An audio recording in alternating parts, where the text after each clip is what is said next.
Voice of Democracy VOD Chairman, Carolyn Sue Fisher, from Post 1969 Madison in the 9th District, to introduce our distinguished guests. Carolyn.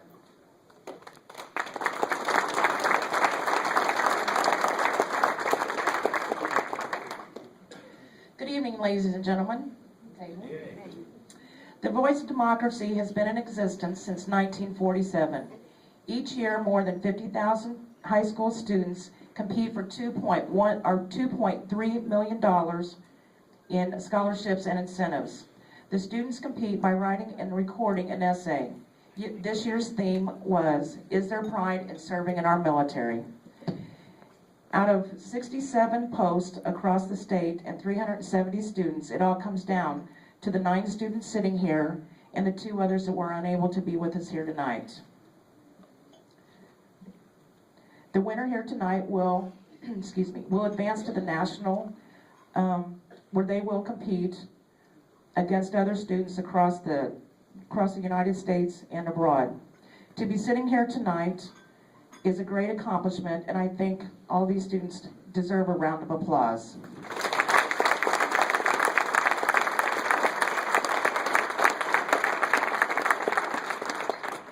First off, I would like to introduce all of the students in the district order and introduce their parents.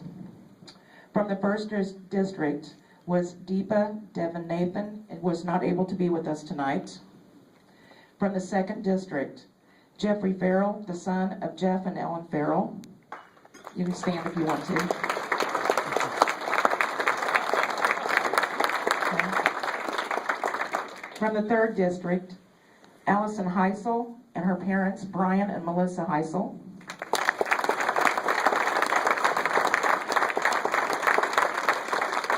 From the fourth district, Soyla Garcia and her parents, Donna, or her mom, Donna Olvera.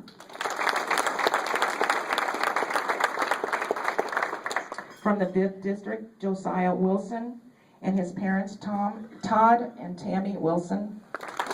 Sorry about that. From the sixth district, Heath Rohr and his parents, Anthony and Jody Rohr.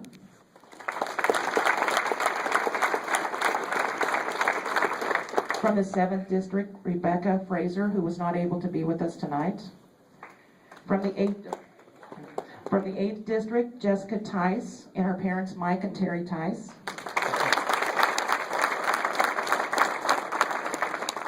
From the 9th district, Kaitlyn Christie and her parents, John and Nicole Christie.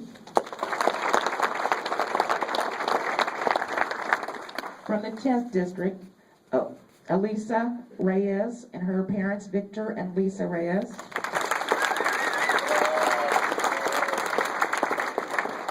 And from the 11th district, Claire Harshey and her parents, Sean and Sarah Harshey.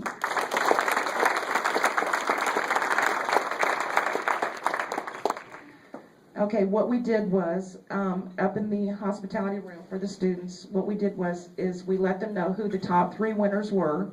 And what they're going to do is the top 3 in no certain order.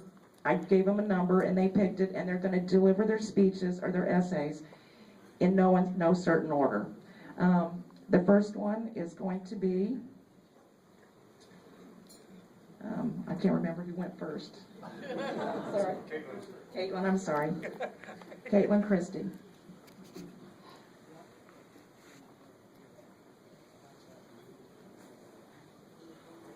First, I would like to thank you for this opportunity. It's a real honor to be here. The concept of pride in our country and our military was one that was introduced to me by my parents at a young age. Okay. The concept of pride in our country and our military was one my parents began to introduce to me at a young age. It was not something I truly thought about. It just was. The flag was to be respected.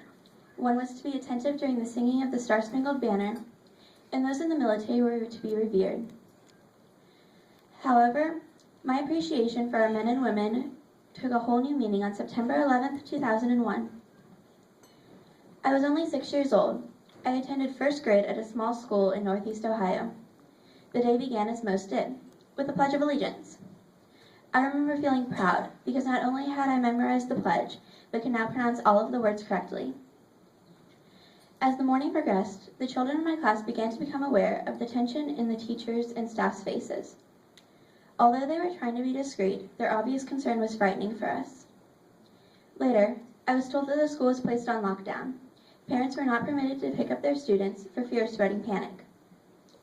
The school decided that it should be up to the parents to choose what their child was or was not told regarding the day's events.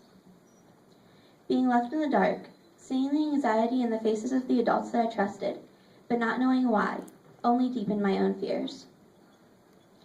By the time the bus finally deposited me at my home, I was so worried that I was beginning to become physically sick. As I came up the stairs to the front door, my mother rushed towards me and squeezed me tightly. I was very aware of the stress in her face and the tears brimming her eyes. She told me that it was very hard for her to be away from me that day.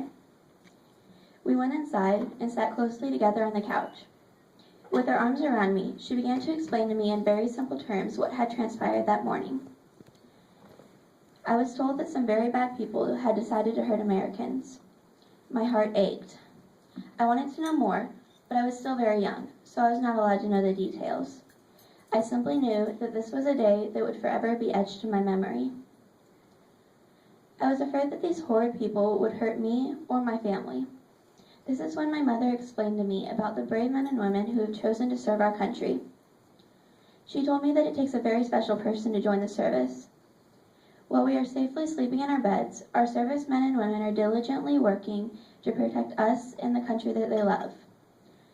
Their job is to ensure our safety and fight for the principles the United States stands for. Selflessly, they spend each day for the betterment of the entire country. Whatever threat America faces, they courageously confront it. They have to make more sacrifices than any one person should ever have to, and they do it without hesitation. Often away from their families for extended periods of time, they miss birthdays, weddings, and sometimes even the birth of their own children. However, they are aware that without this dedication to the United States of America and all of her people, we would be lost and vulnerable. Without their dedication to those dance recitals and Little League games might not even be possible. Is there pride in serving in our military? Nathan Hale, a soldier in the Continental Army, once said, "I only regret that I have but one life to give to my country." The conviction and dedication behind his statement illustrates the pride Hale felt for the country for which he was fighting. As the image of perfectly ironed uniforms and gleaming black shoes fill my mind, I know I could not be prouder of those representing my country through military service. Our servicemen and women are strong in mind, body, and spirit. They bravely go across the globe exemplifying the ideals of America, helping those in need and protecting those at home. Honor has been ingrained into their souls. Their words, deeds, and actions bring pride not only to themselves, but to their families and all of America as well. There is nothing more worthy of honor than defending the defenseless and aiding the helpless. The servicemen and women of the United States of America have made this their way of life. They have done this so a 6-year-old girl in a small Ohio town could sleep without nightmares, having faith that these men and women would be there to protect her. Thank you.